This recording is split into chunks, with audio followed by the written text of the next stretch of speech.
Oh, what's going on, guys? We are here, season 14. We're here now, season 14 semifinals. I'm Dial. I'm here with Dalfin. Dalfin, what's going on? But You doing all right there, bud? no, You keep cutting out a little bit. I have autism. Sorry. Do you? That's unfortunate. I think Well, I fixed it. that aside, I The think autism. we're here to cast some heckin' sweet playoff games tonight. Are you ready for this? I'm ready. Yeah. I think You I'm sound ready. it. You sound really ready. You sound ready to come back and play yourself. Yeah. I'd play myself. Maybe one day we'll see the return. I would Teach play myself. I would. teach BG how to be a good defenseman. He could use it. You know, he owned gold this season. Like, just shot it right into his own net. Like, was it really bad or was it Oh, it just was like, really bad. Yeah, it was really bad. yeah, If I had the clip, I'd throw it up on the screen right now. you gotta always know where the net is. That's what I always told him. And Well, he knew where his own net was, and he yeah. fucking ripped that bad boy in there. So. Well, generally you're trying to aim. So we'll get into this a bit then. So coming up first, we've got Chicago, the number 2 seed, facing off, or sorry, 3 seed, facing off against New York, the number 2 seed. And as you can see here on the screen, the head-to-head did not go very well for Chicago this season.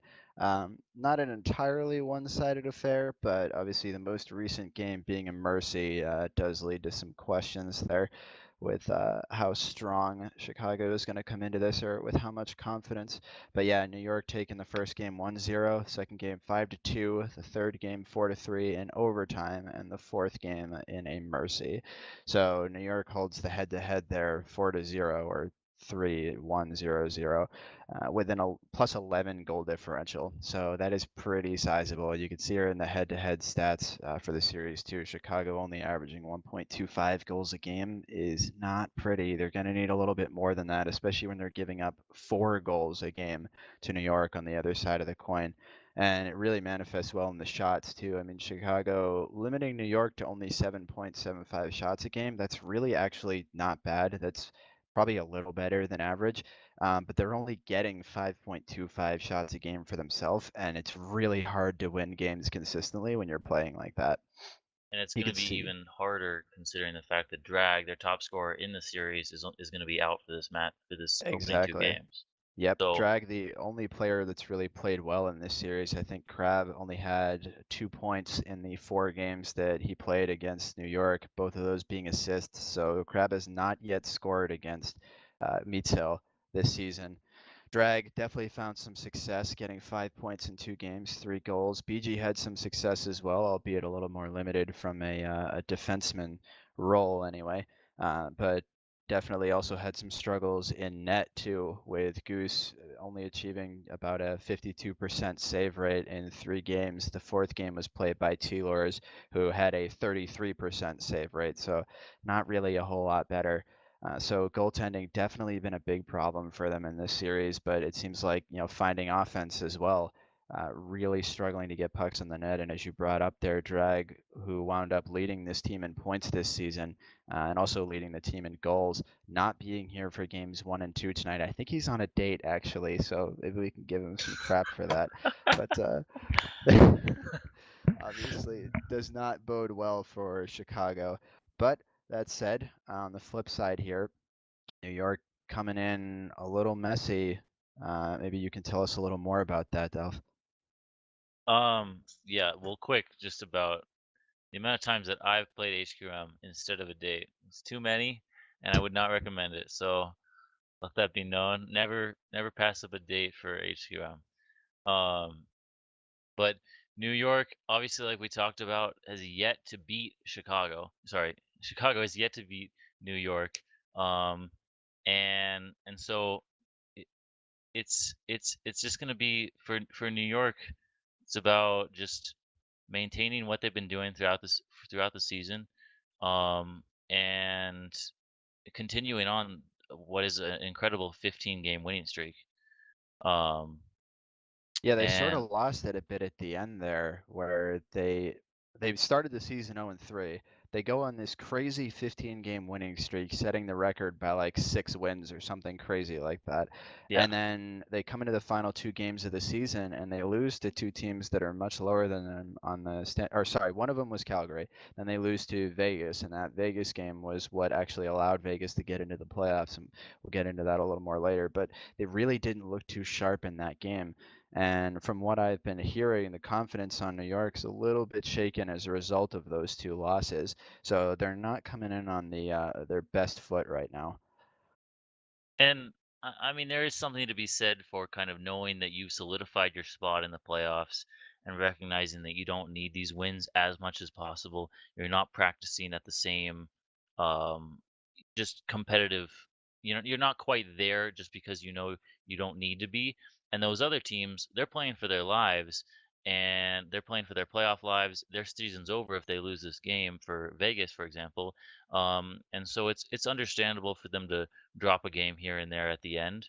I think it's just about their team to recognize that, and recognize that they played 15 incredibly strong games, and to get back to that with a strong start here tonight against Chicago, and everything else will kind of fall into place for them, I think. Yeah, they've definitely got that great advantage of not having Drag there, who's been the big scoring threat. And Crab, on the flip side, really hasn't been the Crab we'd expect for a lot of this season. He seems to have struggled a lot. And for what it's worth, BG was struggling a lot for a decent amount of the season, too. He sort of found his way as the season progressed, but that whole team has had trouble with their lineup, finding some sort of consistency in the lineup. They had Go Leafs Go earlier on in the season, but he had attendance issues, which led to people constantly having to go in and out. I know Crab has played some defense and thrown 2 people on offense, and he's played alongside BG.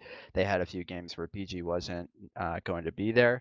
So there's been a lot of switch ups, and even Goose. Goose has not been there the whole time either. So they've played Cheelors and Net a couple games. So consistency across the board has been an issue, and finding a lineup that they can reliably field or count on and practice with regularly has really been a problem for them. And we saw this actually back in season 8.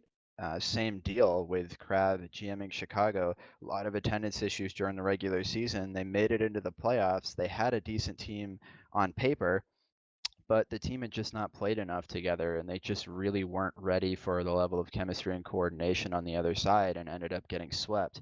And they definitely want to avoid reaching that same fate here. And we're just 5 minutes away from puck drop, so we're gonna cut to commercial, and we'll just kidding. Uh, Cut to Jeremy Roenick, cut to Mike Milbury, right? Bo Cola. Bo Cola. Brought to you by Bo Cola. Gives you a bow job. Anyway, uh, yeah, going back to New York a bit here too, looking more at those losing streaks, so some things that Chicago might be able to key in on. When New York was winning, Meadsale and DMB were paving the way for that. DMB had 40 of his 44 points in that 15-game winning streak. The only time that they won during the season was during that streak. And Meadsale posted about a 73% save rate and a 1.33 goals against average in that streak as well. So really prolific numbers. But on the flip side of that, during their losses, their 3 losses to start the season and their 2 to end it, Meadsale had a 4.4 goals against average, a 51.1% save rate, and DMB only managed 4 points in those 5 games. So pretty clear what the keys to their success have been, and not to discredit anything that anyone else has done for that team, but obviously it's DMB and it's Meadsale that are the engine behind this Rangers roster. so the question I want to ask is what is it going to take for Chicago to find the upset here? Um, Simply because you've got a questionable second pairing defense behind BG. It's a really big load on BG to cover this offense, and so you know how are you gonna find that upset with drag out tonight? It seems pretty difficult, but what do you think in terms of what needs to happen for Chicago to find at least one win tonight? Because I think that's a really important for them to get at least. That's probably what they're looking at with drag gone. is can we find one win and take it back on Tuesday and see how they fare then. Um, you agree So for Chicago? yeah, yeah, I definitely do. And the hard part is always just going to be meat sale, right? I mean, I feel like Chicago as a team, Crab's a very, very good two-way, very good two-way forward, very good two-way player in general. He could play defense. He has played defense, and he can do it to a high level. So there's definitely an ability to at least control DMB and sort of prevent him from being the monster that we know definitely capable of. But the problem that they have a bit less control over is how well Meatsale plays, right? And the big concern that I'd have for Chicago is if Meatsale can start getting into a groove early, if they start giving him a couple easy shots and he starts to build that confidence, that could be terrible because they have to play 2 games tonight, right? You really don't want to go Yeah. into that second game after giving Meatsale like, 10 saves or something like that in the first one. Even if he lets up 2 or 3, you've still built up a lot of confidence in himself there. And as I mentioned before with Crab, he has yet to score a goal on Meatsale this season.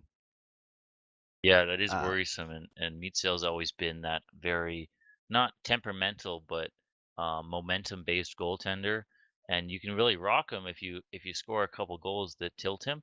But on the other side, if you give him, like you said, those free shots, he is not somebody that you want to go up against. He can really surprise you with some really good goaltending. So I guess should we do keys of the game? sure, yeah. Okay, so for New York, I simply think that for them, they want to possess the puck. They got two pretty good defensemen back there with McJaba and Marchi. They know how to move the puck, and I think them going back and forth will really help them out. They don't want to be giving away any free possessions to Chicago. And then with drag out, their big concern just needs to be to take away passing lanes. BG and Crab are going to be trying to go back and forth trying to spring each other. So as long as everyone in New York tracks their man, keeps him to the outside, they should be squared away, and Chicago should stay on that pace of just scoring 1.25 goals per game in the head-to-head. And then lastly, like we talked about, Meatsale needs to have confidence in net, and he should have a really good series. Um, like we talked about, he's rocking a 73 save percentage in wins, but yet when he's losing, he's only saving about half those. So he should just find some confidence in these opening games. Should be easier for him with a handicapped Chicago offense, and they should be able to cruise to. I don't know. I mean, I find it hard I find it hard to see Chicago winning more than 2 games in this series. But I don't know about you. Do you agree with that, or do you think Chicago has a chance to upset here? I think Chicago had, or well, on paper, right? I think that this really should be a good series. The things that sort of take that back for me is again the lack of drag for these first 2 games. I mean, we could definitely see Chicago in a 0-2 hole after this game or after this evening, and that could be too much to overcome for them. Obviously, it would be a huge detriment moving forward. And I'm also a little concerned about that 6-0 loss that they were able to hand Chicago, New York, and I mean, is able to hand Chicago in week 7, which was just 2 weeks ago, the last time they played, or not even 2 weeks ago, actually. So if New York is, like you mentioned, playing with that confidence that they had when they're on that win streak, then I think Chicago's in a really rough position, and I'd be surprised to see them go farther than 6 games. But part of me also says playoff Crab. He's been here before. Same thing with BG. They know what they're doing. They know how to get through this. And New York is definitely a team that rides that emotion. And if things don't go well early, I could see things sort of falling apart, the wheels coming off the train, and then Chicago's able to get 1-1 tonight or even 2-0 tonight.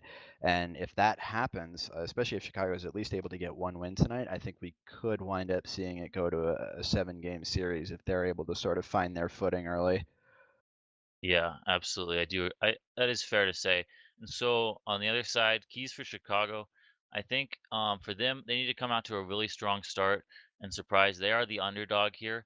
So if they can come out and score something like a face-off goal, they were scrimming against Calgary earlier. I didn't see how they did, but they are at least warmed up. Whereas New York, I don't think they scrimmed Vegas, so that might lend a hand for Chicago finding at least one win.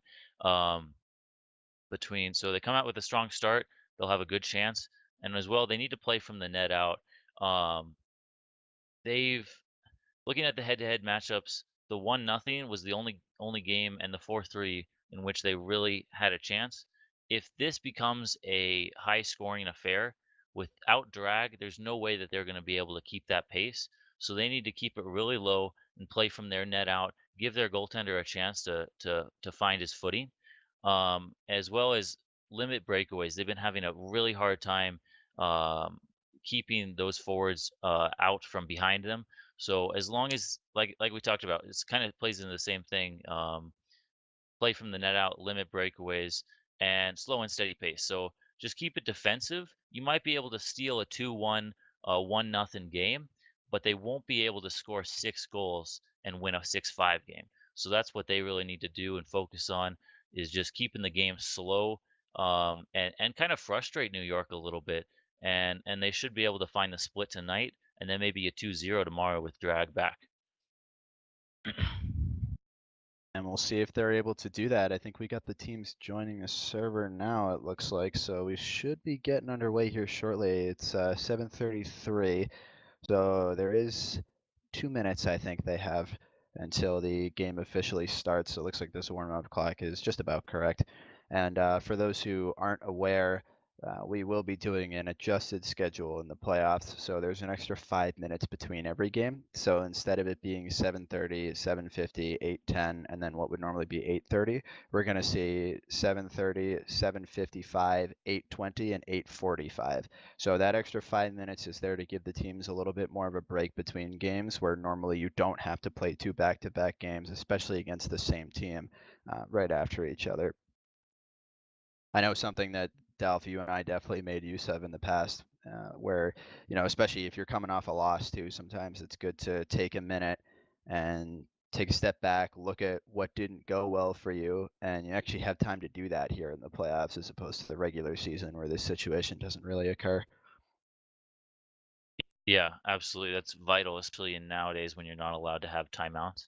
Also, so I just talked to Crab, and he said that he's pretty confident in whoever's going to take Drag's spot will be able to fill his shoes and take care of the job tonight. And he also feels that Goose is capable of shutting down DMB. Um, so a little bit of a overconfidence, but we'll see how it goes. Well, we'll see if it winds up being overconfidence as they're coming into the server now. I actually, unfortunately, have to take a step away, so Delph, I will leave you to it, and I will be back in a couple minutes. I will casually do play-by-play as we've got both teams on the ice now, ready to get started.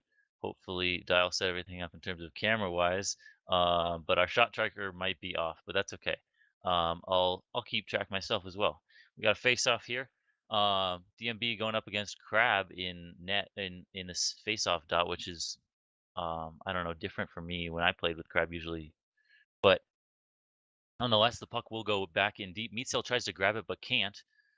We've got Crab in the corner, centers out to BG, who will take it back casually, looking to center it back in on net, which you got to be careful with, but it will be perfectly fine. Even though Gouch was able to get a stick in there and block it partially, it goes all the way down the ice for Omaha to retrieve. Gouch early able to grab and touch that puck. We have a block here, but it will be inconsequential as BG comes in to clean it up and get it deep.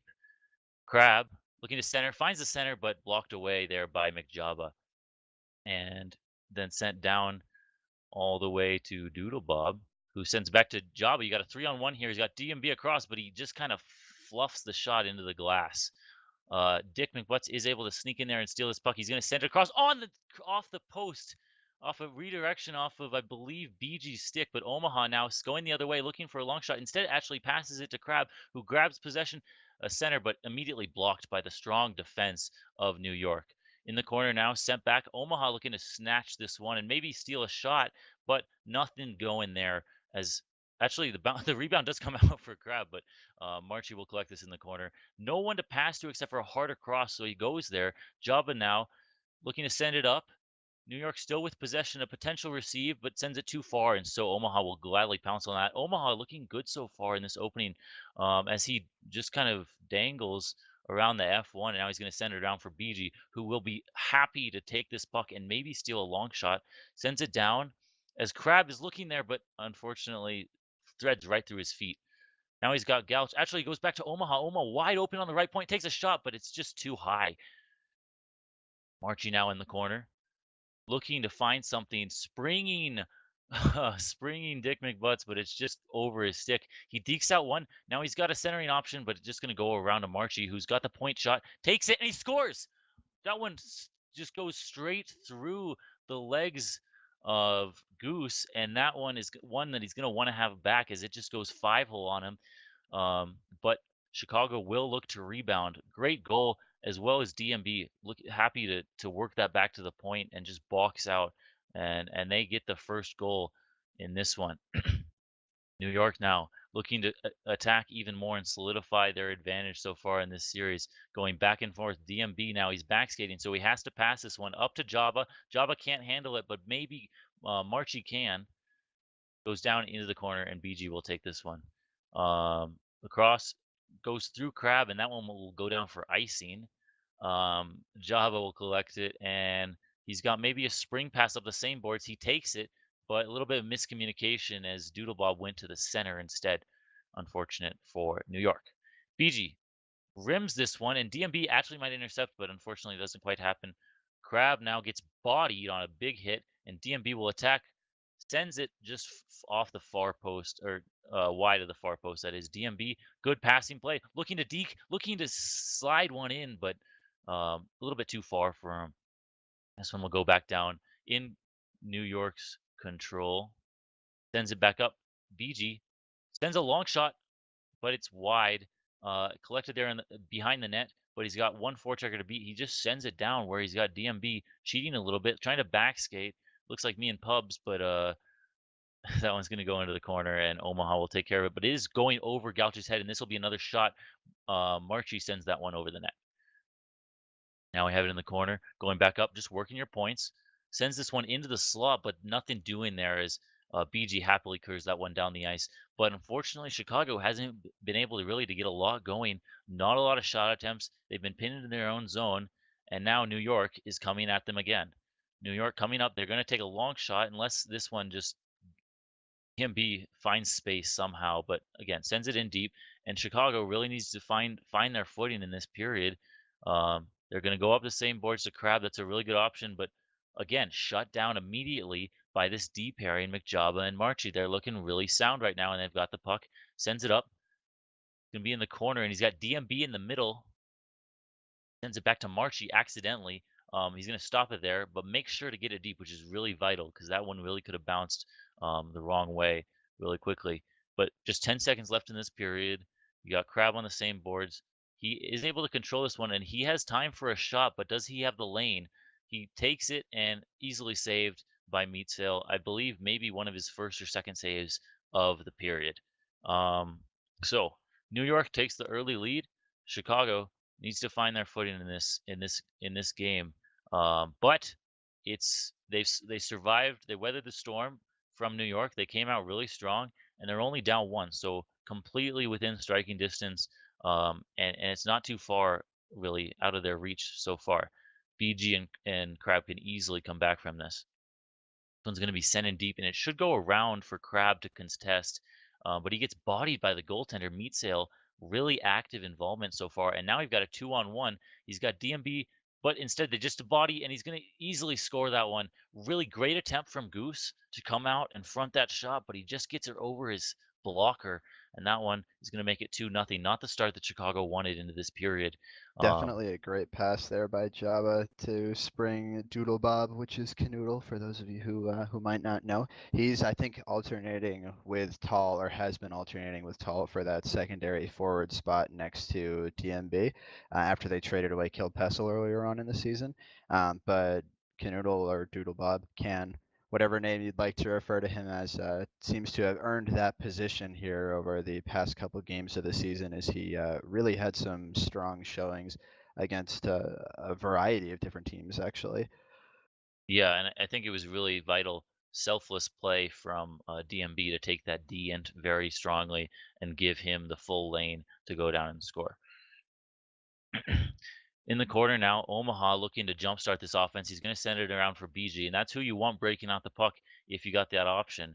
He's going up the same boards, has to bounce it, but he does find himself in a bit of space. Omaha with the speed, he's going to take it, gets it in deep, and now it's on a New York stick. Crab cutting in, passes it, but I don't think that his teammate Gallus was ready for that one. And instead, it's going to go back down, and it will continue to be a 2-0 game as Omaha likely going to send this one around for drag, but he's being pressured. So Omaha takes space and then goes up to Crab. Crab cur- double covered, and he just has to get it in deep for Marchie. Marchie now sends it all the way down, and BG looking to grab that one. It will go into the corner for him, and now he'll look to break out as well. He's got awkward forecheck, but he will send it around for Omaha. But Omaha wasn't ready for that one, and so that one's going to be a turnover. Chicago can't afford to be making plays like that, down 2-0 in this game. Yeah, definitely. Chicago needs to find a way to bring in the offense here a bit. Something that we touched on a little bit there in the pregame with drag out. There's obviously some concerns here. Having somebody like drag gives you the option to just hand him the puck in the neutral zone and let him skate his way up and deke a few people, make a few guys miss. And they really seem like they're missing that right now. Gal's a good player in his own right, but certainly not as individually talented as what we've come to expect from drag. It is just looking like a little bit of miscommunication right now. You had that centering pass, a great one to step in for Gauch, and he just wasn't expecting it at all. And so, hopefully, something that they can kind of figure out. Maybe Gauch a little bit of rust, but that one is saved by Goose, and so he's going to get a feel of it. I don't think he's been able to make too many saves thus far, just because of the high scoring chances. This one's going to spring out, and that's the kind of puck that you really need to pounce on for New York. Crab just a little bit out of reach, and again, will go in deep.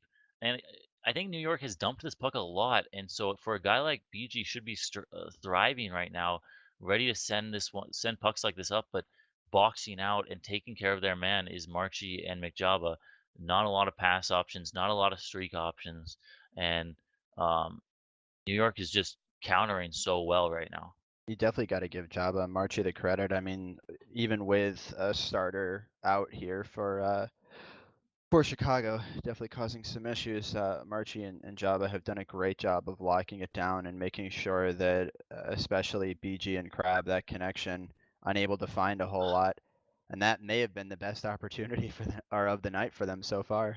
Again, and now that's two great passes from Crab that Gauss just quite isn't quite able to capitalize on. Neither time getting a shot. I mean, you really need to at least give yourself a chance to score. This puck's gonna be bouncing back and forth, so we'll see. Hopefully, it won't cause a goal or anything. Um, very animated puck right now. Good stick by I think Crab to get that one deep into his zone, but no one was there. Um, but they do recover and they're going to ice the puck again. And I mean, for New York, they're kind of happy to take this puck and kill that 15 seconds.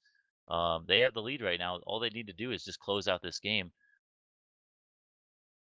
I don't really like that play from BG there, hitting that immediately back up the boards. I couldn't tell if that was physics off his stick, but that was a situation where you have a great opportunity to turn the play around the other way and catch the New York defense by surprise there, and really didn't take advantage of that. Great pass from Crab goes back to BG, but BG just toes it and he can't control it. That one's got to be just so frustrating, especially right at the buzzer. To make that one 2-1 would have changed the game entirely, but it's going to stay at 2-0. And again, I said this in the first intermission, but just 2 goals is within reach for Chicago. They just need one quick one. Um, and you got to just hope that New York will make a mistake right now because Chicago isn't creating enough offense to score 2 goals on their own. They need Gouch to step up and because he's giving them great passes. But here's BG. BG takes a shot, and that one that one is a great A save. And here's another shot, but it's going to go into the corner. Bo now in for Chicago, subbing in for Galchenyuk, and I think that's a good change given how Gouch just wasn't able to capitalize on those two great A passes. What do you think, Dal? Definitely, and immediately, I mean, we're seeing a difference. Whether or not it is entirely chalked up to Bo is obviously up for some debate there. But those first 25 seconds, we saw one shot on net, another three that went really close by. So some great sustained Oh! offensive pressure. Oh my god. Are you Wow, kidding? Bo. Anyway, some Um, some great sustained offensive pressure that Chicago has so desperately needed, and I think they're really gonna need to find a goal here in the next minute or so and give themselves some time to work with so they can get a second one on the board and try to force OT. yeah, and you're not giving a lot of time to Bo, just 5 minutes to try and erase this 2-0 deficit, but he is an extremely competitive player and hates to lose, and so, I think if anyone, he's the one who might be able to just jam the puck into the net against these 2 defensemen. Um, Crabbe sends it up, but again, Great block blocked, I by think it Chava. was? Yeah. That was great because he caught him just pinching a little bit too hard. This one's gonna go around again, Java. Oh Java my and goodness. Butts, but blocked away. Meatcell will want to play this one, and this is kind of where the question comes. Meatcell, when he's really confident, sometimes he likes to come out and he makes a mistake, but he was able to get that one in deep far enough. He kind of fluffed it a little bit. I don't know if you saw that. I did, yeah. A little bit of a heel on it there, but I think the one interesting thing I'm noticing here, Marchi playing really far back for a lot of this. You see that he's defaulting to almost a 4v4 style of defense sometimes. You can see he's doing it right now. Obviously, there's two people back in the zone that warrant that, but he seems to be defaulting very deep nearby his own net. And Oh, oh my God, are you kidding? being being in that position that far back has really set him up well to be able to control the offense coming out of Chicago. And if Chicago is able to find a way to make it out of this series and into the finals, that's definitely a style that it might warrant some looking into from the other team that faces them, as it seemed to work so far in terms of Oh, controlling the my offense. God. Both teams trading chances right now and more in Chicago's favor. They had a breakaway, a tip down that somehow didn't go, and then that last one.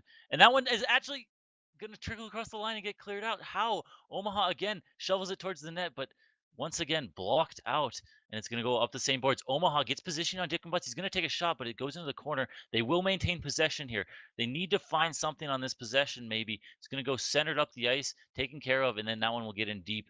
BG there to collect, but Omaha is going to take it instead, which was kind of looked a little odd, but he's going to drop it and maybe say sorry a little bit. Board bounce around, and BG's got a ton of space, acres of space. He's cutting up. Defenseman forced to turn and try and angle him. He's got a back checker on him. He's all three players on him, both forwards at the net, but can't get the shot off at the last second as soon as he's about to shoot. Goose sends that one around. BG there. He's going to try again. Probably going to send this one up. Crab there. He's going to send it across for Bo. Bo's there, but he's got one defenseman to beat, and he can't do it. Marchi there again, looking very solid, and now they're going to just look to get this puck deep, as they only have 80 seconds to kill. Actually, they're going to kill off more time by sending it back and forth. Dick McButts in his patented position behind the net, skating backwards. They are rimming it back and forth and just playing with this F1, as then they send it up the same boards. Marchi streaking, but it's going to be Canoodle in there to beat out the icing, but he turns it over maybe. No, able to get it in deep, and a one-timer fanned on by, I believe that Oh, was Marchi, and he sent it on net, but saved. And that's a save that you really need if you want to maybe have a chance of winning this game. But yeah, this has been the story of individual mistakes so far, especially this period. Chicago, oh my oh, goodness, Chicago able to find a lot of chances here, but unfortunately, it seems like every time they're hitting the puck too far away from themselves, or they're slightly missing the reception, or they're shooting the puck just wide of the net.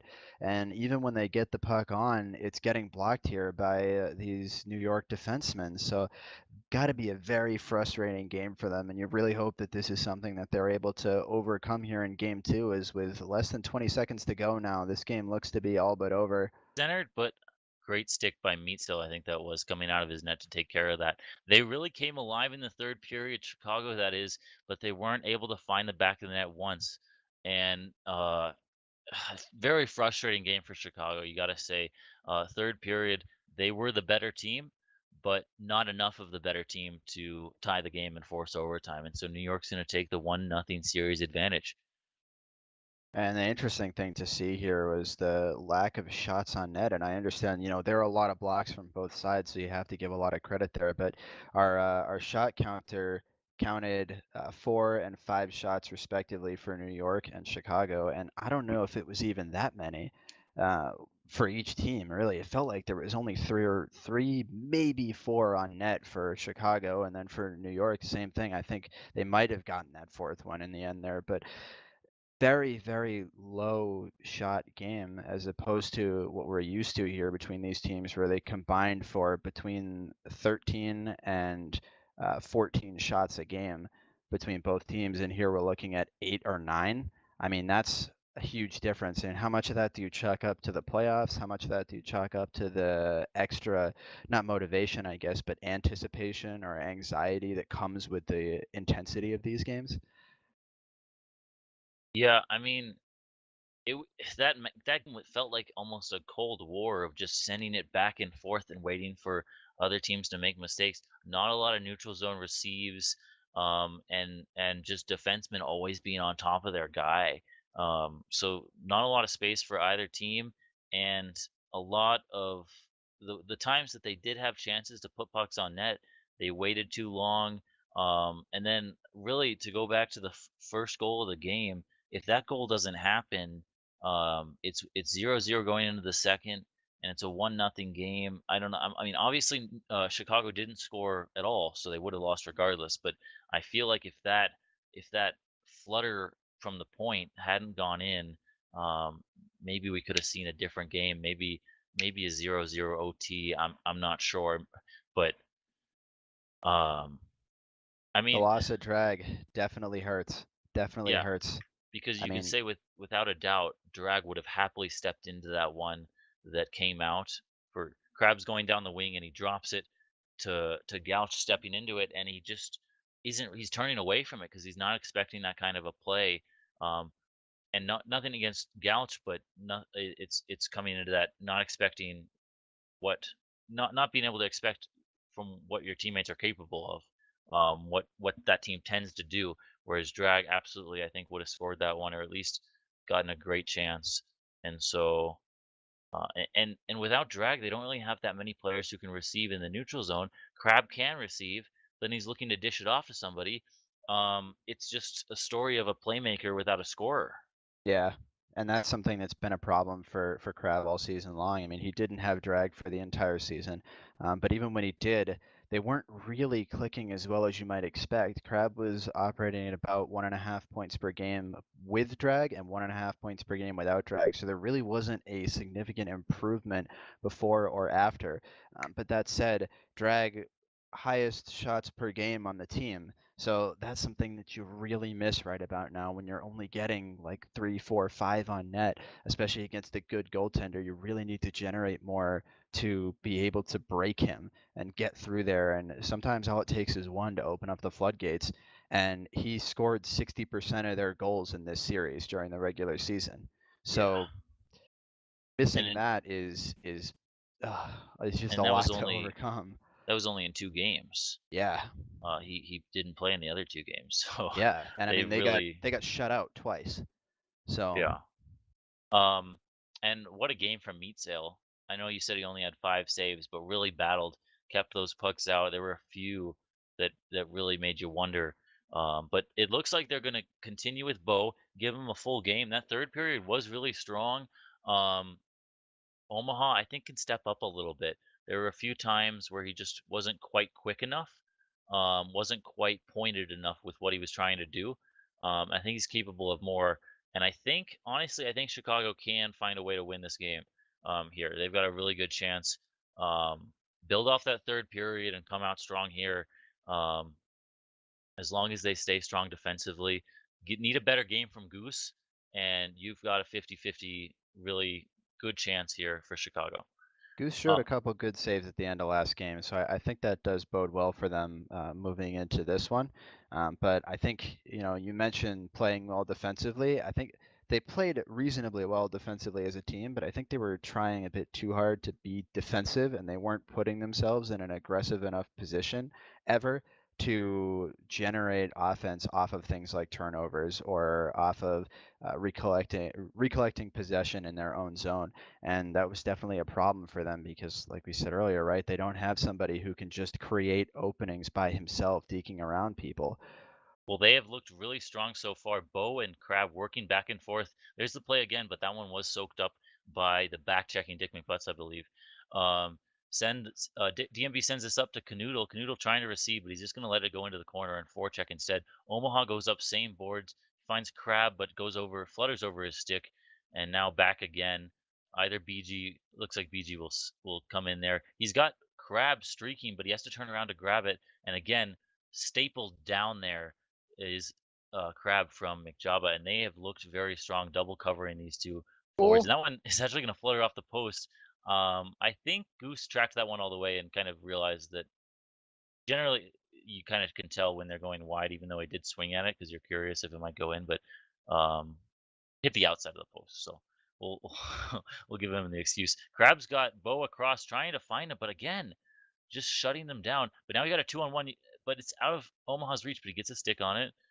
3 New York players there in the corner, and that one's gonna rim around. Hopefully won't jumpstart any offense. That one's gonna go on net, and a big save there from Goose. Sending it across. Bo, here's your chance to step up, but again, shut down. But Omaha's there on the rebound, but he pushes it too far, so that one will stay in the neutral zone, just kind of in the air right now, and it will go into the corner for Canoodle to fight for. Gonna work it back to the point most likely. Ashley's gonna try and send it on net, but good defense there. And now we'll go up. Crab, he's got Omaha across going up ice, but Crab let it go too far, which is unusual from him. Maybe a little bit of stress of being down 1-0 in the series getting to him. Tipped out. Crab trying to reach that one, but instead is going to take another shot on net. It's going to go off the cage and wide in the corner now. Canoodle looking for an option. He's trying to hand off, but is read easily there by Chicago.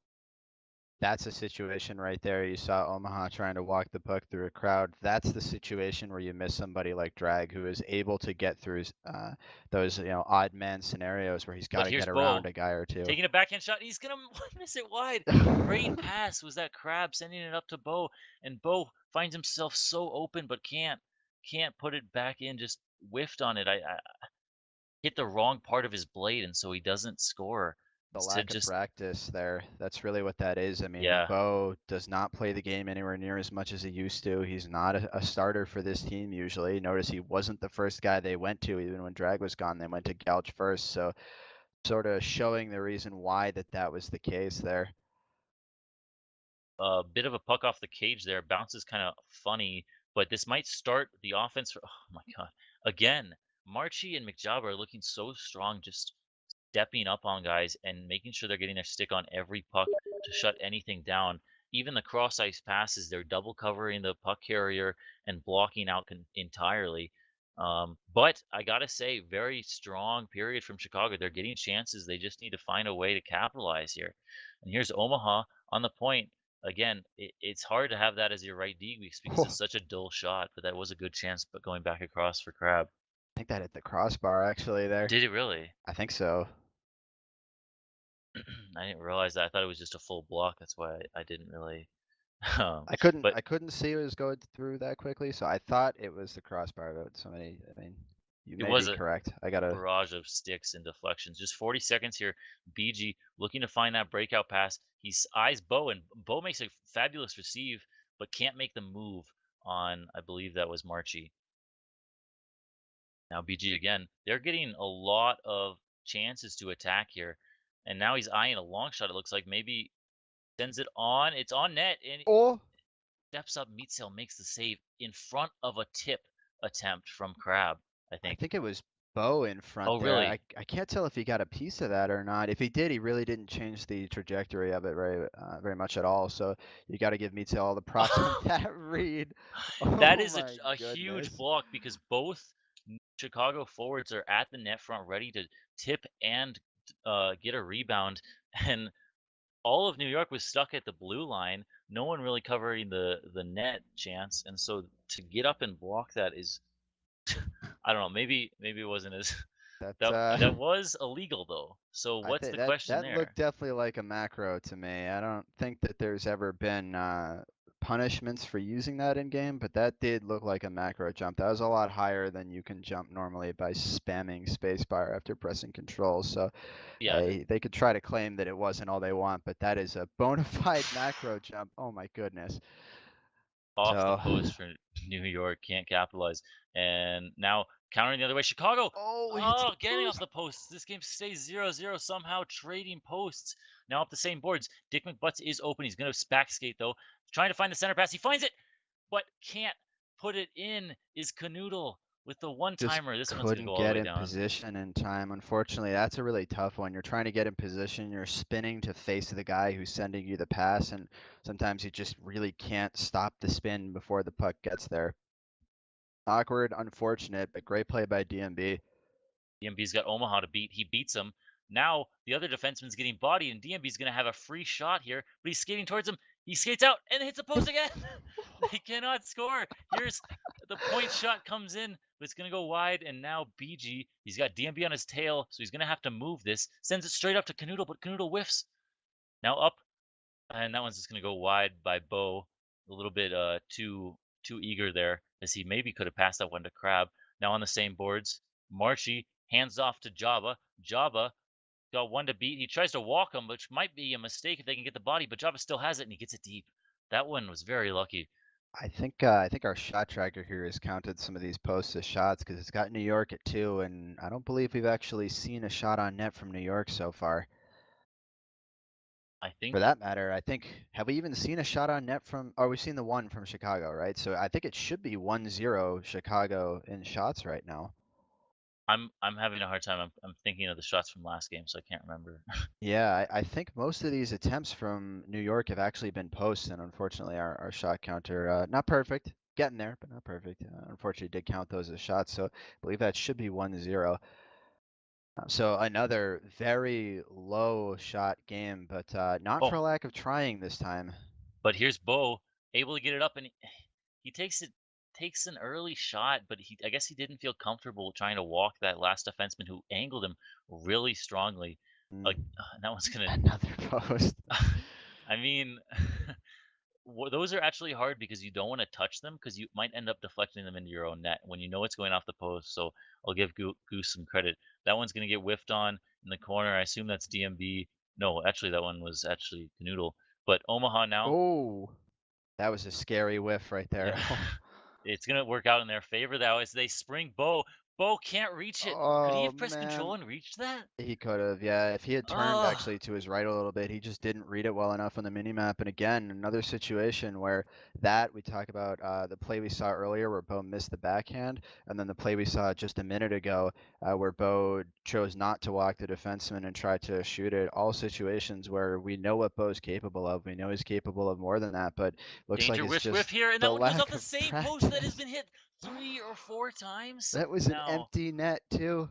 Oh my Oh my gosh. But now 2-on-2 goodness. going the other way. Drop pass, but still alive as Omaha's cutting in, takes the shot. Now one's going to go. He just puts too much Oh power on it. man. Still alive is Chicago. They're in deep. BG pushes it too far, and he's not able to block the clearing pass. Canoodle up. He's got a bad angle shot that he can take, and he's going to take it, but he overskates it. It's the same post now 5 times. Oh my God. As a forward, this is painful to watch. There are so many chances here where you got to at least find a way to get these on net. And I understand to a large extent there's a certain amount of luck that goes into it, whether or not you hit the post. But the reality is, right, like you got to find a way to get at least a couple of these on net, force the goalies to make saves. But I mean, I guess the positive aspect of it for New York or Chicago is at least it's happening to both teams, right? So neither team has been on the losing end, so to speak, even if New York has hit a couple more posts, I think, now than Chicago has. More so for Goose. I mean, he has been bailed out by that post, that single post on his far side 5 times, which is just incredible. If they don't win this game, I don't know. you, you got to Yeah, feel for New York a little bit, even though they are such big favorites here. This one's this gonna go is just uh, this is the dumped in. perfect opportunity for Chicago to steal a game in this series where there's clearly some, we'll call it confidence issues for lack of a better sort of reasoning or excuse behind it. Some confidence issues here from New York hitting these posts so frequently. I mean, this is the opportunity where you find a way to steal like a 2-1 victory out Yeah, of a game like this down a starter, and this would be absolutely. huge for them in this series. That's what we talked about in the pregame is the 1-0, the 2-1 game that you find a way to win off of your goaltender, off of your bounces, whatever you want to call it at this point. BG really needs to step up. No one in on Chicago has a point yet. No one to score for Chicago in this series. We are 25 minutes deep in this series and no one on Chicago has a goal. DMB now able to collect it, but he might turn it over, able to get the block in there to make up for it. BG's going to try and collect this one, but it's too far for him. Java bounces it, and Goose kind of needs to come out to play this, but he looks hesitant. He's going to send it around. Good job by him. Omaha needs to collect it, but he's got an F2 on him. Sends it up, and now a 2-on-2. If Bo can collect this, both of them go to the puck carrier. He just needs to move it. Oh, but Marshy makes up for it and breaks up the 2-on-2 stretch pass. Now back into the corner, Canoodle is able to pick this one up in the zone. He's got DMB looking to break out real quick and take a shot. Now it's on the point, skating in but blocked and then cleared by Marchie's inadvertent stick on accident. Meatcell's going to play this one up, maybe take a long shot if he likes. He's ends up just handing it to BG, who, if you're BG there, you got to be kind of angry after you don't counter with that. You're handed a puck on the blue line and you Yeah, just hand it right back. looks That's like not he what might have been BG. trying to take a long shot on what was an empty net because Meadsale had stepped out there. I think that's what he was going Now for. At here's least that's Canoodle. what it looked like. Oh Oh, my just God. fast breaks for both teams. Neither Chicago is just not able to finish these passing plays, and then New York comes the other way and stretches on an off play where BG is trying to generate offense. He's not playing defense, and then just Step again up just there by goes Omaha. wide. Good step up by Omaha to shut that play down. DMB getting a little arrogant there with the back skate, Yeah. sort of disrespecting the ability for the Oh, other team to play D. was the two defensemen run into each other there, I and think so. Canoodle They were alone? too far ahead of the play. Yeah, they both got caught too far back trying to make sure that Canoodle didn't get behind him. And Canoodle takes great advantage of what was a beautiful pass by DMB and is able to put it home over the unsuspecting stick of Goose, who I don't think was ready for the shot to come in that fast. What a horrible way to throw away was such a good opportunity. Now they need a goal just to force overtime, and they're not. They're really having a hard time. But here's a chance. Bo, again, just early shot. There's no chance for that to go in. Meatsail's not going to give up pucks like that. But now off the off of Meatsail's stick, but confident all the way through. He had that one easily. But now Canoodle turning. Omaha sends it up. Can they generate anything? Bo is just going to look to streak pass to Crab, and he's open. How did he get open? Oh, he's so open, but misses the one time swing. Now Omaha's got a shot. He takes it, but again, is that what 8 or 9 dull shots from that right point? Now Chicago needs to find better chances on those pucks. They work back to the point. That's going to be so We got a 2 frustrating on for the 0 here. general manager. Good job for Goose coming out, stopping that. But now it's an empty net. He puts it on net, and Oh, Goose almost tries to get back in, but I fortunately think for him, it BG went got a wide. piece of that, and then Omaha made sure that that was going wide. So great play by the two of them to prevent that empty net goal there, as Goose had to come out and play it. And now we've got one good chance here, but Crab stops short. Oh my God! No way! I was like thinking, like, I wonder if Meatsail will just make a mistake because we talked about it before. He sometimes has such a good game and then just gets so confident with the puck and gives it right back. What a horrible way! You Oh had this my game in the bag. goodness. Oh, Two Meatsail. huge mistakes, one from each team here, leaving us in a 1-1 tie after all that. But now Crab has the time to cut in. He's got a shot and he Oh, it's off hits the the post. post. Omaha Oh my here puts goodness. it on net, but is blocked. Well, We are tied. That is Crab's first goal against Meatcell Here's a in shot. 6 games. And Oh. Bo, with a minute left, Bo puts them up 2-1. Exactly what we spoke about, stealing these 2-1 victories. It's down to this final minute. Let's see if they can hold on. BG taking back. He's going to look to soak up as much time as possible. F1 bites, and so now he can skate even longer. This is huge for them as they kill off what is effectively 25 seconds. Marching now, he's got maybe 1 or 2 tries for his team, and that's Oh, a great great forecheck. forecheck. So now Omaha, don't shoot this one too wide. He Oh, scores. So that is 3-1, and that's gotta be that's the got to be nail in it. the coffin. That's got to be it. Yeah. They And this is somehow huge, I mean, huge. they were down 1-0 with what 2 minutes left, and now they are going to steal a game out of this series with drag on. Yep.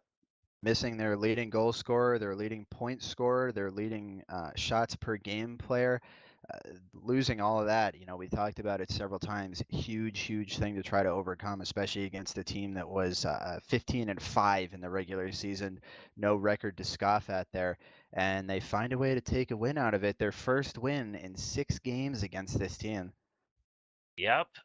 Chicago explodes in the third period, scores 3, jump started off of a gimme free goal from Meatsail, and New York's got to be just cutting their wrists right now. They absolutely choked this game. I'm sorry, but they absolutely choked. They had them right where they wanted them, 1-0. They couldn't score anything, and they gave it to them for free. Yeah, Meatsail put it on a platter. yeah, after getting that great goal from Canoodle too, it looked like they were going to walk away with a 1-0 victory. And what a play by Crab there, or Lobster, right? I almost said Lobster, but Crab, to take advantage of that Meadsill mistake. He put himself in a fantastic position and then sets up Bo for that game winner afterwards. And you got to give it to Bo too. He made a lot of mistakes early on in that game, but he came through clutch in the end there. Yeah, and you've got Marchie and McJaba who played so good throughout the entire game, but down the stretch they lose control just um of Bo streaking in. You got Crab who bounces it off the backboard, and it should be just an easy box out, and Bo comes in out of nowhere. And I think the problem just stemmed from both of them double covering Crab so often. Eventually, it's going to hurt you, and it did there.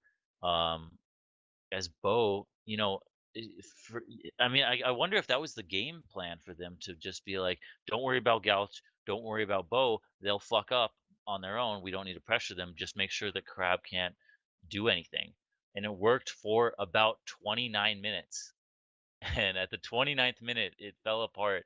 And this, while the series is tied at 1, this is a big loss, I think, for New York. They really needed the 2-0 here. Yeah, they really needed to take advantage of the fact that Chicago was playing in a sort of weakened state, especially not coming in super confident in themselves. And that's something that is going to be big for them. It's going to be a big confidence builder, especially being game 2, right? Because now Chicago comes into games 3 and 4 off the back of a win instead of off the back of being down 2-0. I mean, that even though it's 1-1, getting a win, having that be the last game too, that's the last thing that sort of sits there in your mind is great for them. A great way to get into the rest of this series. And it'll be really exciting to see what happens when Drag shows up on Tuesday. And those games will be here on HQM Network as well. Those will be casted by Para and Skis. So you'll be able to find out more on Tuesday, 7:30, same time. They have the early games, 7:30 and 7:55. So with that, we'll switch gears over to the Vegas and Calgary series. So Calgary coming in as the #1 seed, looking pretty strong this season, not gonna lie. They were 17-3 in the regular season, which is the best winning percentage we have ever seen from a team in the LHL period. They were fantastic, to put it bluntly. And the big thing that sort of spurred them to this, for those of you who might have lived under a rock all season, was Otto's absolutely insane individual performance. He led the league in just about every statistical category. He had 23 points over the final 6 games of the season, almost at 4 points a game over that stretch, which is just nuts to think about.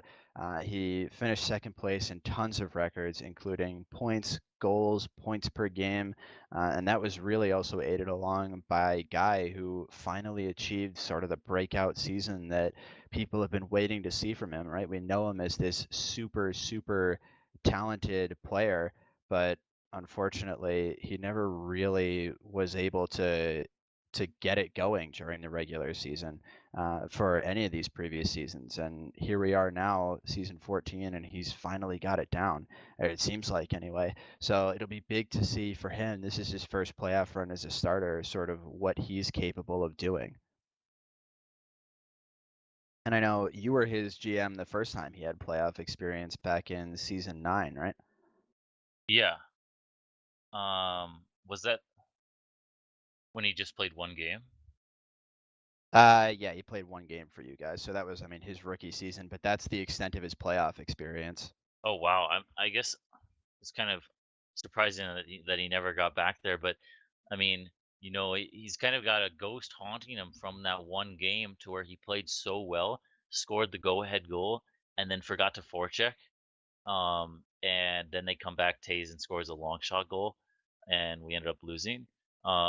So, and that was all in the third period. And I know he's really beat himself up. He was just a really fresh rookie, talented rookie back then, but now he's coming back with a vengeance. He's got the team that he wants, and they've only lost 3 games. I mean, what else can you say about this team? They are insane. They are absolutely the favorites to win the Legends Cup. They should sweep here, by all accounts, right? You would think so, especially against a team like Vegas that really sort of struggled to make the playoffs. They really had a tough time making it in towards the end of the regular season run. I know people complaining about the aspect ratio. I cannot change the aspect ratio, or it's gonna look like shitty because it won't be the proper resolution. So I can zoom in a little bit for you, but I'm not changing the aspect ratio. I think it looks fine. I think it looks Yeah, beautiful dial. I think it's all right. It's manageable. It's how most games are streamed, so I'm not worried about it. I mean, so for Calgary, they they led the league in everything. Um, and Otto is I mean, how do you shut down Otto? Um, It's been really difficult this season, and Vegas has had a really hard time with it as well. They obviously aren't the only team to have experienced issues with it, but Vegas, in the head-to-head series here, Otto had 18 points in 4 games. Like that is over 4 points a game, and he scored 13 goals in that time, so he was averaging a hat trick a game. that that is nuts. And one thing that I do actually want to point out when you're looking at the head-to-head stats, they have obviously Calgary dominated them, scoring almost 6 goals in every game, scoring 5 goals in every game, if not more. But Vegas was able to average 9.5 shots per game, which is a lot of shots. So I think kind of what we're kind of missing here is that actually there is a really big goaltender battle going on here, or going to happen here between PK and Kiwi, and somehow Calgary needs to, or Vegas needs to find a way to penetrate Kiwi and his 77, 78 save percentage. And also for Vegas, I think they just need to kind of come out to a strong start and dominate throughout the entire game.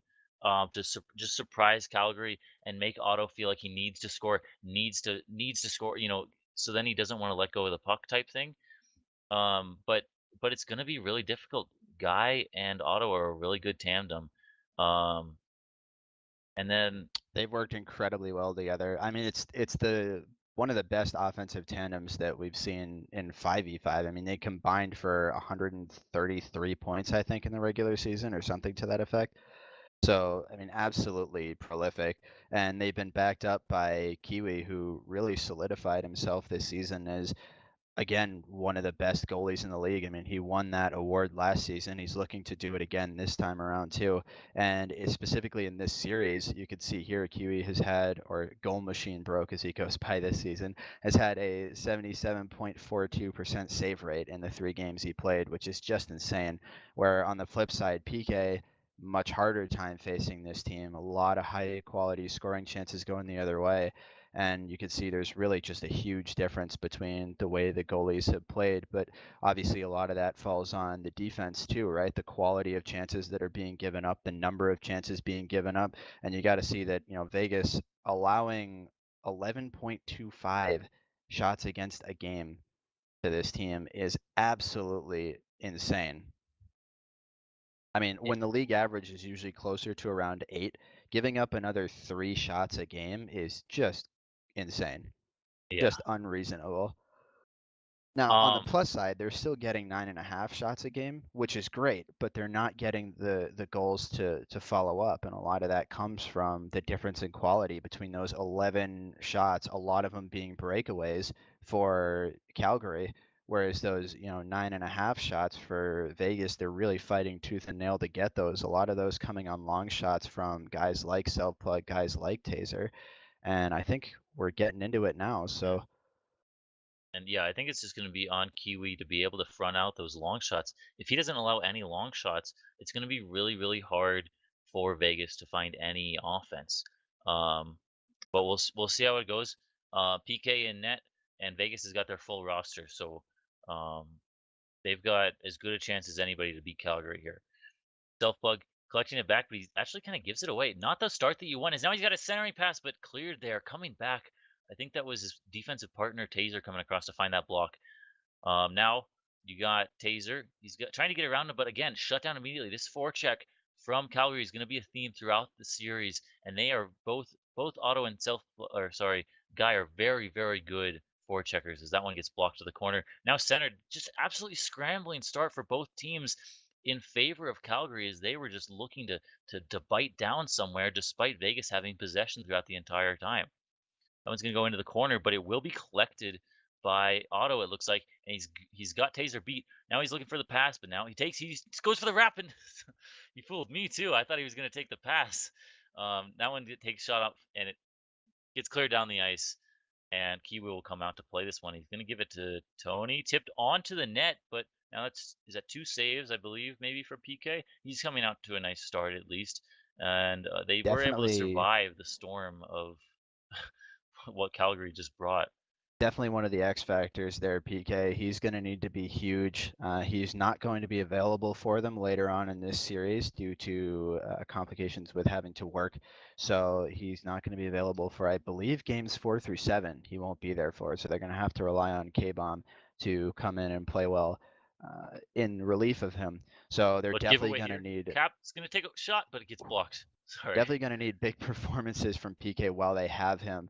And in addition to that, Taser, deadline day acquisition for them, or right around there anyway, um, in a trade Oh, that's Otto. and Otto just makes him look What absolutely foolish. that goal Oh is my all about goodness. patience and just knowing that you have so much time and the person in front of you is going to bite on something, as he beats both the defenseman and the goaltender. And now we've got another turnover. Otto looking to capitalize, but that won't get cleared out. This Calgary team looks very, very good. All the players capable of making moves in tight, except for maybe Bertha, but even he's very talented.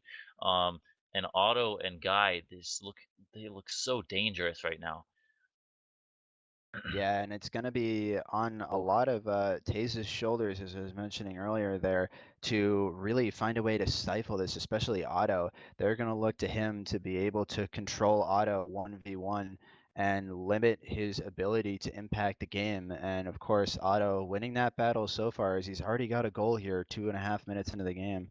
and now we've got a breakaway. He's got to get body position. He's got a bad angle shot. He's gonna take it, but it's gonna go wide. Bertha, unlikely hero, is not exactly who you expect to get a breakaway, but he did have one, but he wasn't able to. He got a good shot off, and he got body position, but just holding his stick maybe a little bit too tight. The rookie to the LHL playoffs. Yeah, and Um, he filled in very well for them this season. He was actually not the intended starter originally, but he came in and played really well in relief for their starters who could not make a couple games and sort of earned his way onto the roster as a mainstay. And there he's been for, I think, 13 games in the regular season. And in those 13 games, he was plus 39. So definitely contributing to doing something right while he's on the ice. I know they were very, very happy with him alongside Tony there on defense. Good passing play from Vegas here, but they're not able to get too far and ends up just kind of pushing into the zone. And now Guy LaFleur looking to counter. He's got Otto back and he might take the pass, but blocked there by Big V. Big V. Yep. Um, brief. Good Well, defense there here's from Vegas. They're going to yeah. need more of that. They're gonna need a lot more of that, and also they're gonna need to stop handing pucks to Calgary as between Self-Plug and Tays going back to collect dump-ins, they've had multiple turnovers, just completely unforced turnovers, by a light forecheck, but now they've got a chance to maybe make this 1-0, but he doesn't take the pass, which is kinda questionable. Bertha in the corner, was it? I think he hit the puck a little too far away from himself there, Self-Plug did, so he wasn't able to get the puck to the middle to Cap, who had found a nice opening there as both defensemen, Bertha and Tony, had collapsed a little bit too hard to Self-Plug, maybe anticipating that he wasn't going to pass. We see him do it this time, though. Ooh. Great passing play back and forth between Cap and Self Plug, but they're not able to capitalize. Good centering pass gets blocked out. Active stick from Kiwi, and he's looking strong so far.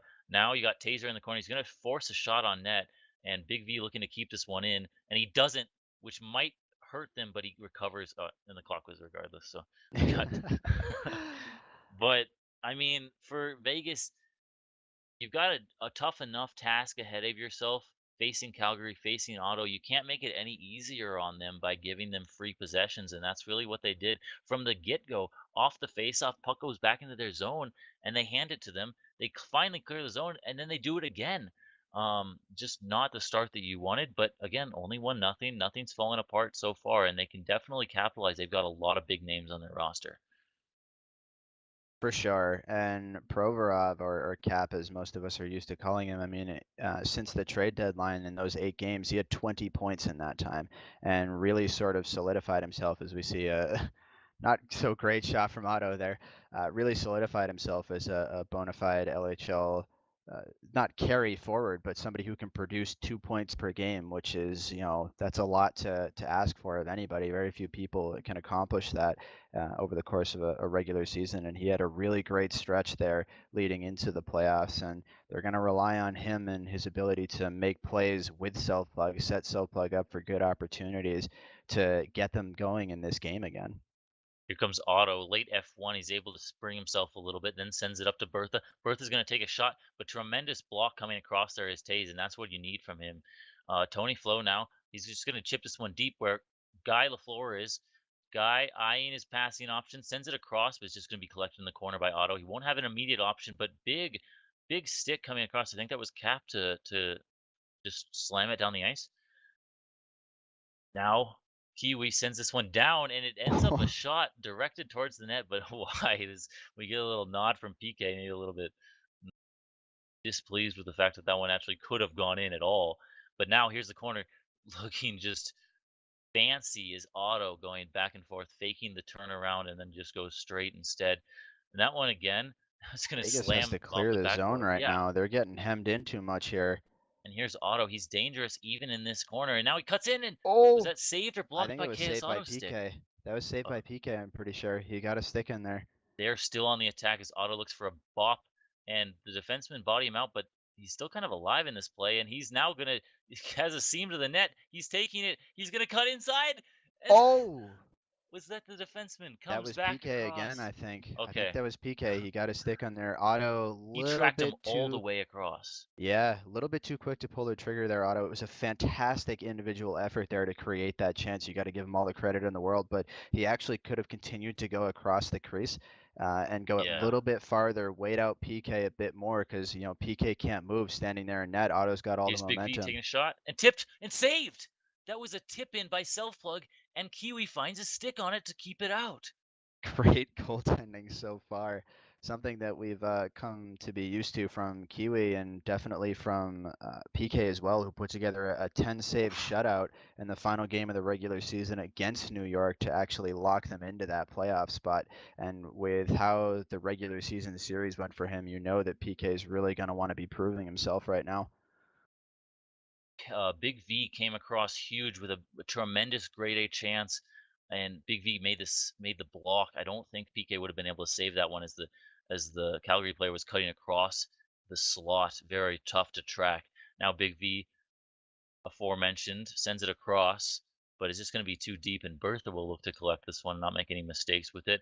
Just pad himself and then drop, which was just a great play. Auto there, but immediately gets stepped on by Big V. Now he's in the corner, defenseman in the corner looking to tip around, but collected there by Calgary as they just outnumber and swarm him in the corner. Now here comes Otto. He's got one man beat. He's got Provorov looking to just kind of angle him. They angle him together, and now they're going to counter. Big V comes up with a stick, but it's just going to go in deep. And Bertha again looking to find something. He's probably going to play it around to Otto again. And now Otto has got one beat through the pass, and now he's going to get just angled off, sends it, and now self plug. Ooh, really should have gone for the drop pass there. A little too greedy trying to dengue that all the way through. Both players, you can say that for, because they easily could Definitely. have capitalized, but they were just both looking to do it themselves, which is kind of unfortunate. This one's going to go Little down too the much ice. tunnel vision, but that happens when you're, when you're this or in this sort of situation, these high pressure moments, right? That happens pretty easily, and I'm sure we'll see more of Absolutely. that. Great pass from Big V, but can't get around the defense was Cap, I believe. Now self plug looking to find something. Did he touch that, or did that one just go off the backboard? I lost my I don't camera. think he touched that. Shot into the corner now, and that one won't be collected by Vegas, unfortunately. They're going to send it up the ice, but blocked there by Taser, and now Selfplug might be able to counter. He's got a pass option with 5 seconds on the clock, sends it off the cage, and that one's going to do us in for the first period. Sorry, second period. Vegas down 1-0 still, but within striking distance, and they looked a lot better that period, I think. Definitely, definitely. They looked like they were picking it up. I mean, they were able to generate some offensive chances, but early on in the first period too. But in the second period here, it seems like the Vegas defense definitely more aware, more ready of what's going on around them, and we're not seeing the same level of just pure dominance that we're used to seeing out of Calgary here, where we've grown accustomed to seeing this team just drop goals almost at will on their opponents, and here we're seeing them have trouble even getting some shots on Uh-oh. net. Kiwi whiffs, and now he's got an empty net. Kiwi backing up, finds the save. Vegas Oh, is going to be pissed about that. just you Oh have an my empty goodness. net, and he just kind of pussies it towards the net. Oh, how do you not hammer that home any Hesitation is a faster? killer, but so is the pressure. Here's Big V. He's The, gonna take a long shot, but he gets fully blocked. And now, guy looking to counter. He skates over it, but now he's still got it. He's gonna take the shot, probably blocked. Down on the oh ice, no! PK. Ah! Oh, he's gonna hate Oh, himself.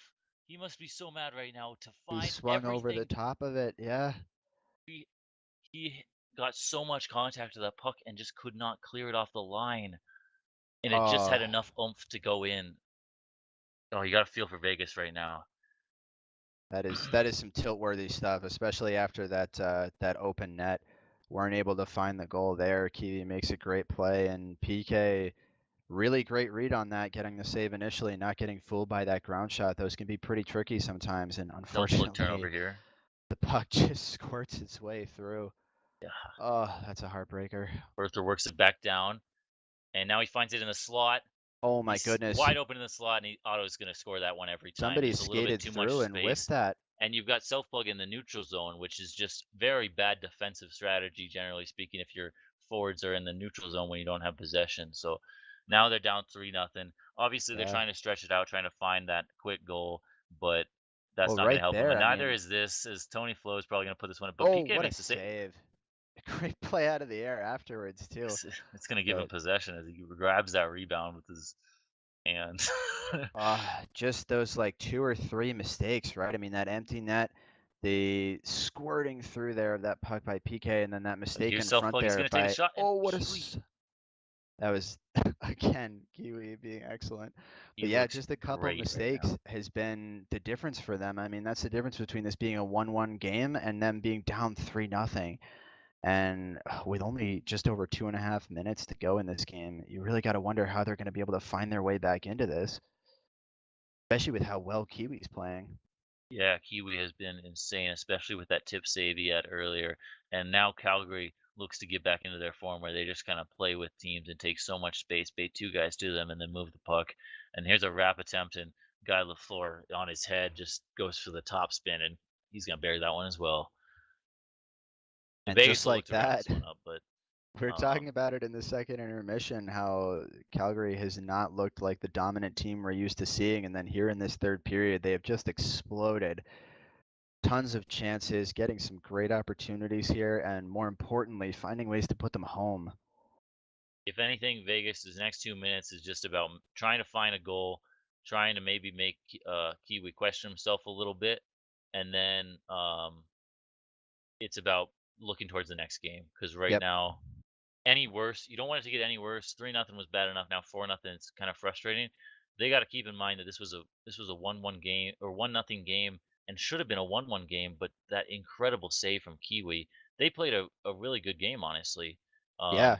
And that one's going to be on net too. Good For about to get a 11 touch that or is good as 12 well. minutes, I mean, they played a really solid game. I mean, there were some mistakes here or there, but nothing really egregious until we got to sort of the middle of that third period, and that's where things started to fall apart for them. But they started out so well, and you definitely want to see them be able to come back to that for the start of this next game. Because it's another situation where, you know, similar to Chicago, but albeit a little bit different. They're going to be losing their starter PK for the games 4 through 7 of this series. So you really got to get as much out of this as you can while you have them. And going down 1-0, really not the way you want to do that, especially as the fourth seed coming in trying to upset the highest win percentage LHL team ever. So um, we'll just Unsurprising. I mean, it's unsurprising to see them win, right? I mean, if yeah. Vegas is going to win this series, it's going to be a 7-game series, right? Like Vegas is not going to come into this and be able to just drop 4 games on them in, 5 or 6, whatever the case is, right? It's going to take all 7. Calgary is going to find ways to win games.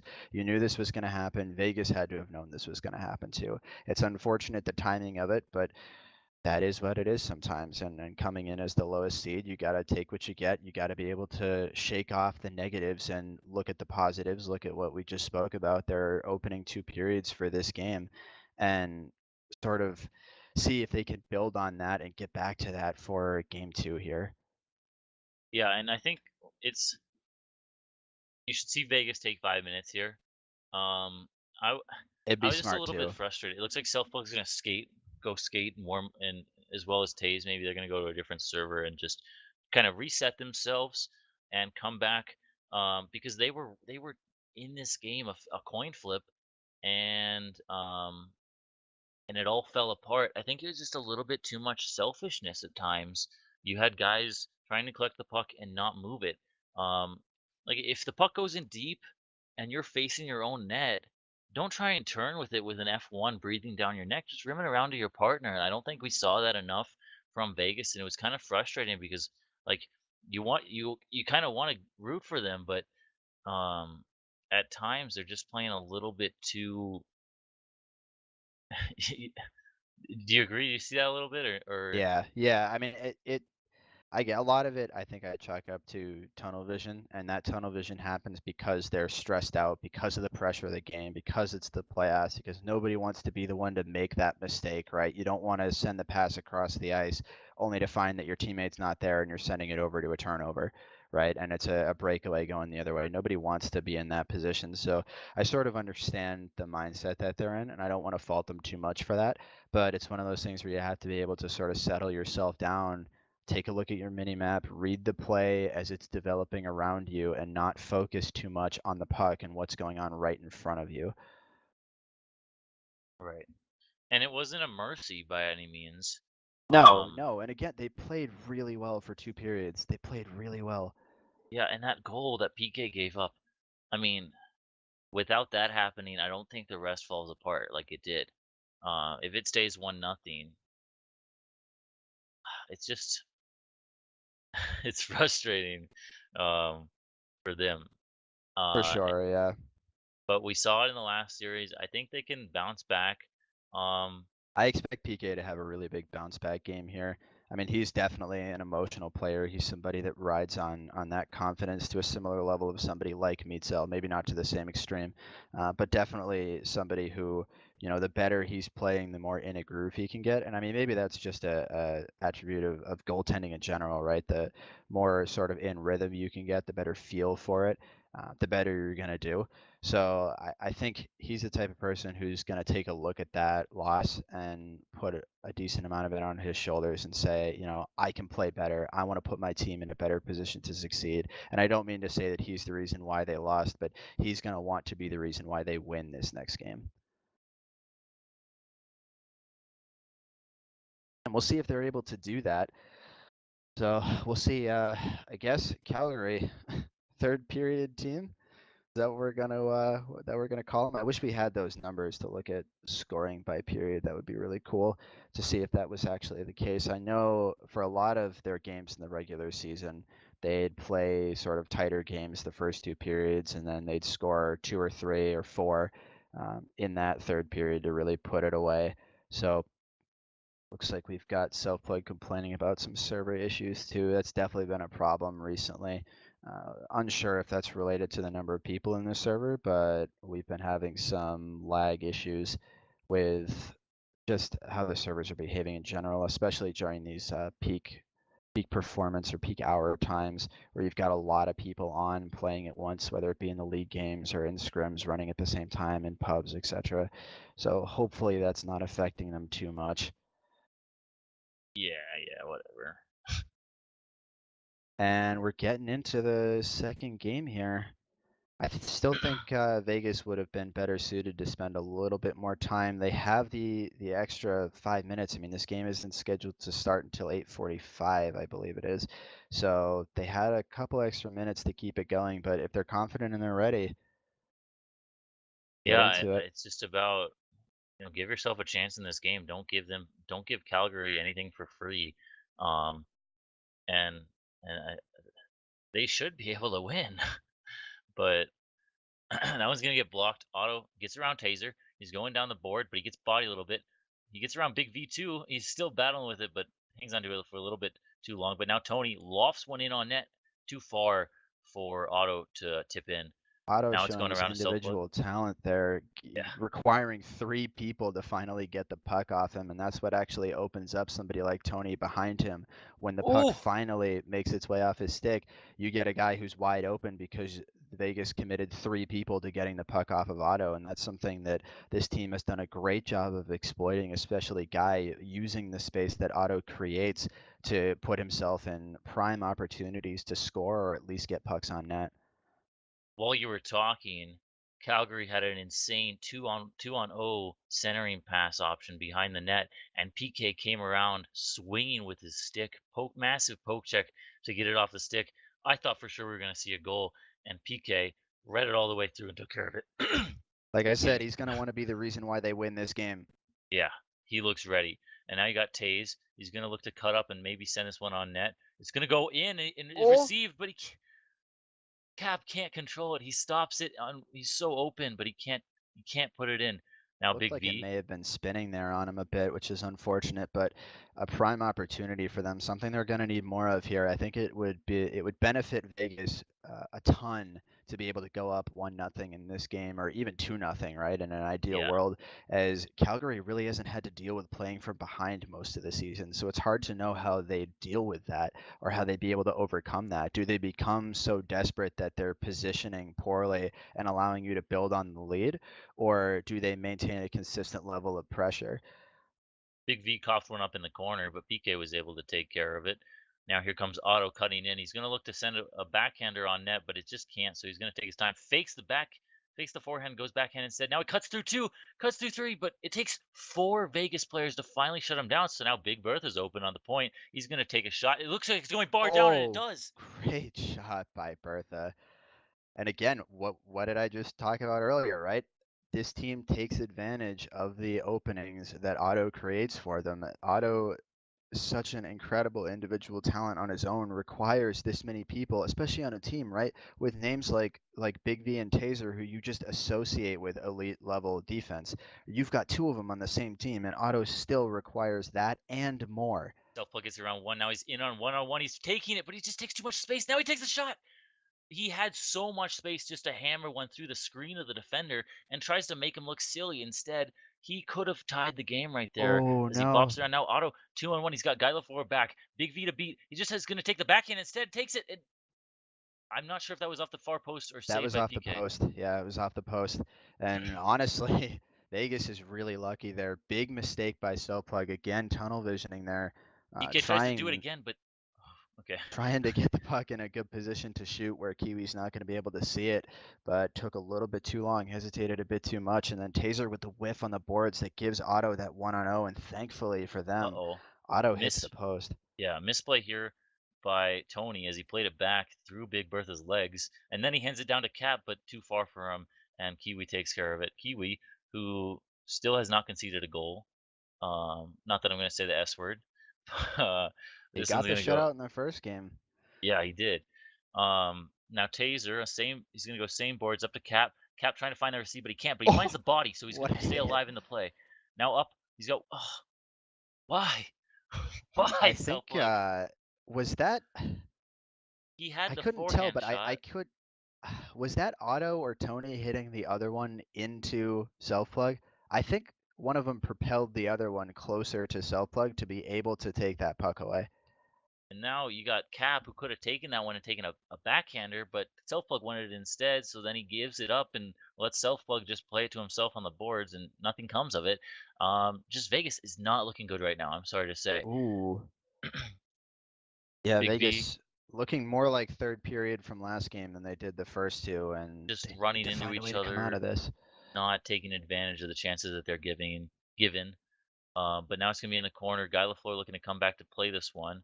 He's got Otto up the same boards, but Caps grabs it and it's gonna go deflected wide behind the net.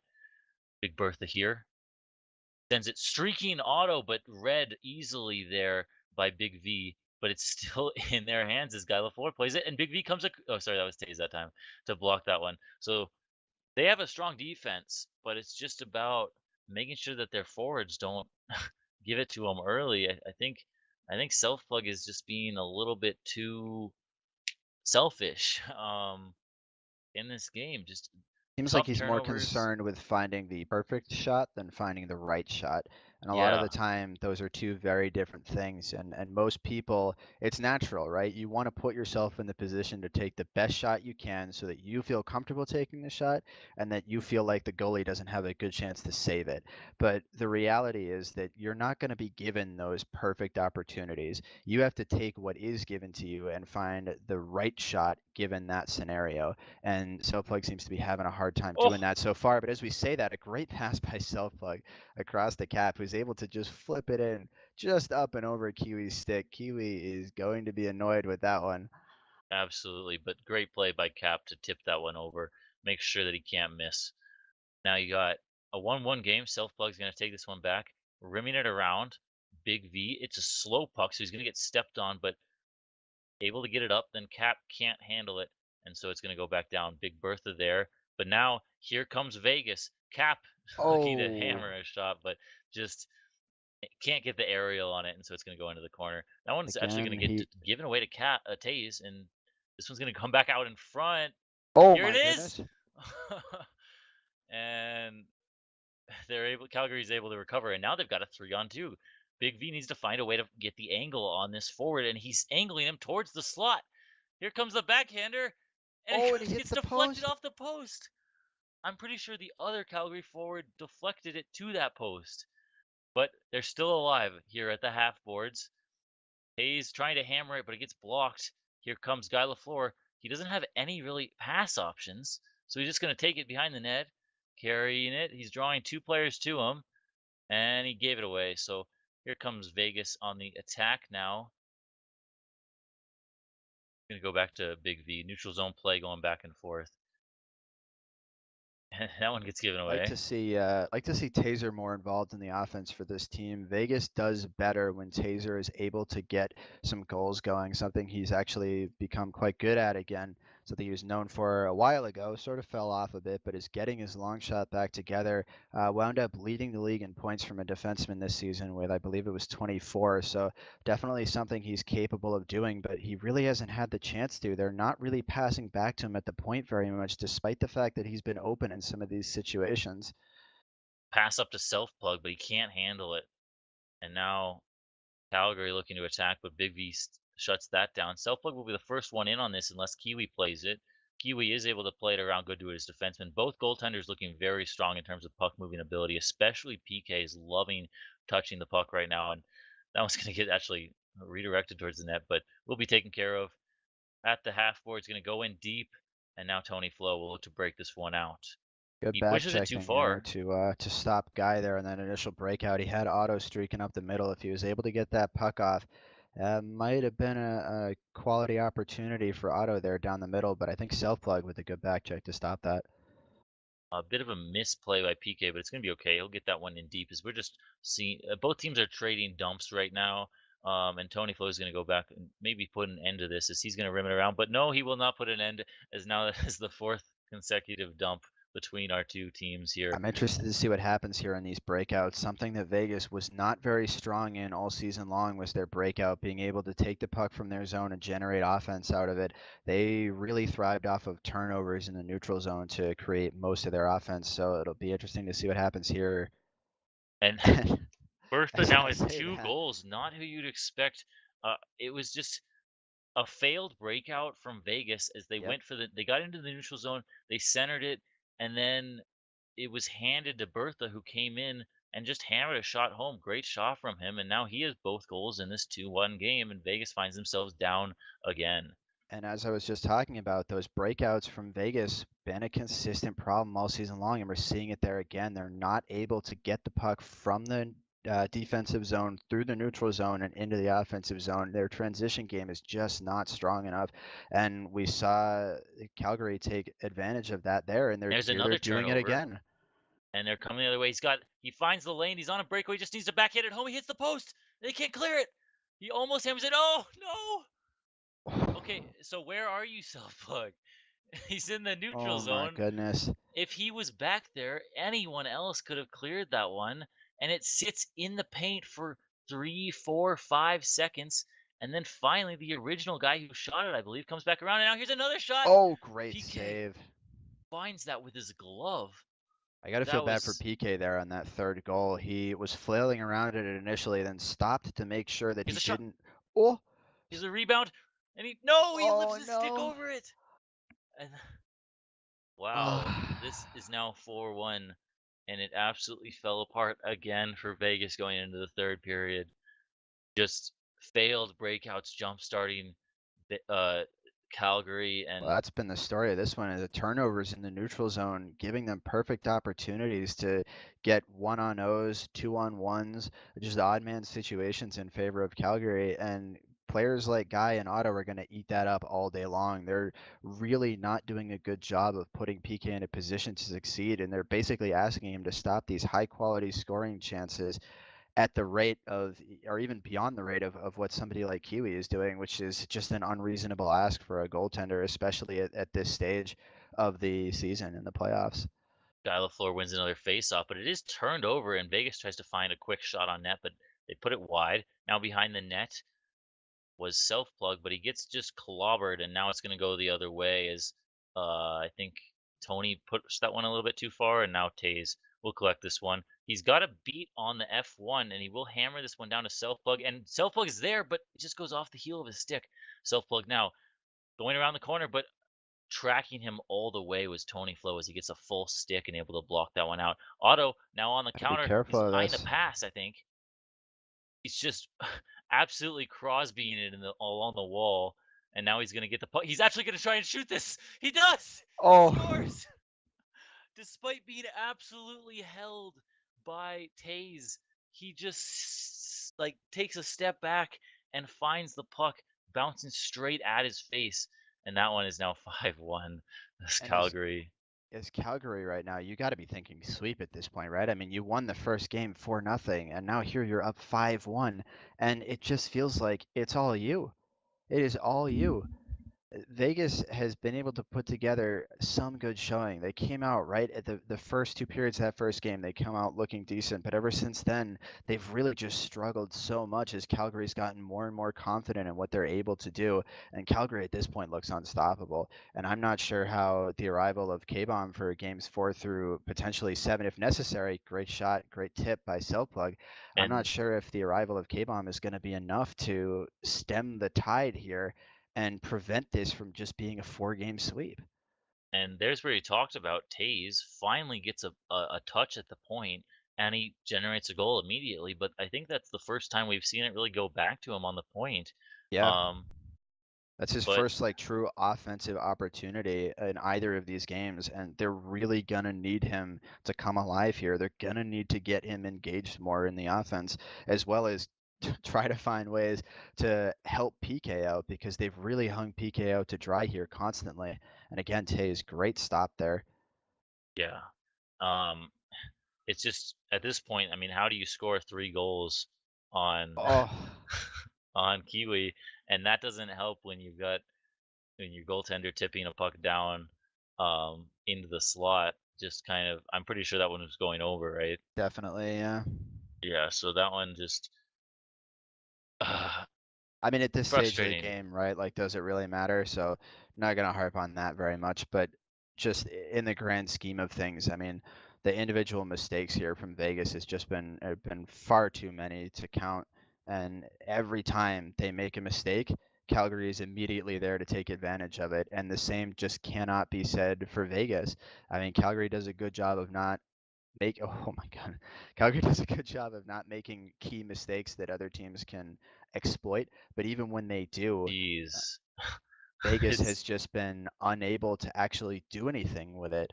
And a lot of that's just come down to that hesitation we've seen, that sort of greedier play style, that the tunnel vision, so to speak, that they're operating with right now. it is just a shooting gallery for Calgary right now. They're coming up with every puck. And now as I say that, they of course they don't, but shot after shot after shot, even when you don't expect them to get the puck. And now Otto is in alone. He's got the shot at the dot. He's going to take it, but PK Great fronts that one save. out. That's kind of what you need to build off of. But obviously, they're not playing games 3 and 4 tonight, and PK won't be in net either. So he's really just looking to make a staple and say, I mean, I was here, guys, but didn't really give me a chance to win, or a chance to make you give you guys a chance to win. Especially, I mean, probably the worst of them all was that one save that he made where it sat on the line. He tried to flail to clear it and then lifted his stick to make sure that he didn't own goal it. Like that's a veteran move to make sure that you don't freak out that badly that you actually stop flailing, lift your stick and say, "Please someone come clear this, anyone, please." But that's where you And need your no one defense does. to step in and help out, and they It's just heartbreaking didn't. for PK, And especially a guy like that who's just been through so much adversity in the postseason yep. in his 14th season career, 13, whatever it is, how many I games mean, he's you're looking for things to blame right now, but it's really just been a team effort here in these two losses for Vegas. I mean, nobody has played particularly well. And again, from just a team play perspective, you really would have liked to see them get Tays involved more in the offense here, and it definitely hurt them. I mean, they get a point out of him in his one touch in the offensive zone, really, but he needs more than that to get going, and he's more than proven in the 14 seasons of the LHL that he is a capable scorer and he is a legitimate threat when you get there. One of the better threats on the team, and they're just not finding ways to get him involved right now. you see Tays exit early. I don't blame him. Frustrating games for him and his team as they go down 2-0 in the series to the big favorites here, Calgary, who still have only lost 3 games. Well, now they come into it with nothing to lose, right? Very different situation than the other series, which should be pretty exciting. You got a 1-1 tie there. That's something that could definitely go to 7 games. Here, looking like a completely different story where Vegas is now clinging on to the last hope they have of their season. And one more game, I think, from PK in game 3.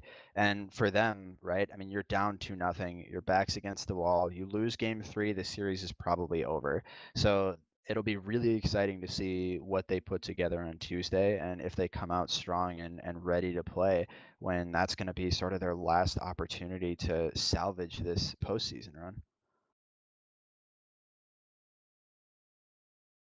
But anyway, so that'll do it for us tonight. And I think 1.5 hours, not bad. Not bad. So Thursday will be games 5 through 7. That'll be taking place on twitch.tv/IBN1. That'll be casted by Winters. But for games 3 and 4, as I mentioned previously, that'll be here on HQM Network with our own Parabola and Capital Skis. So definitely looking forward to not just those games, but also to Paris broadcast. He does an excellent job with those. So looking forward to that and seeing how that pans out.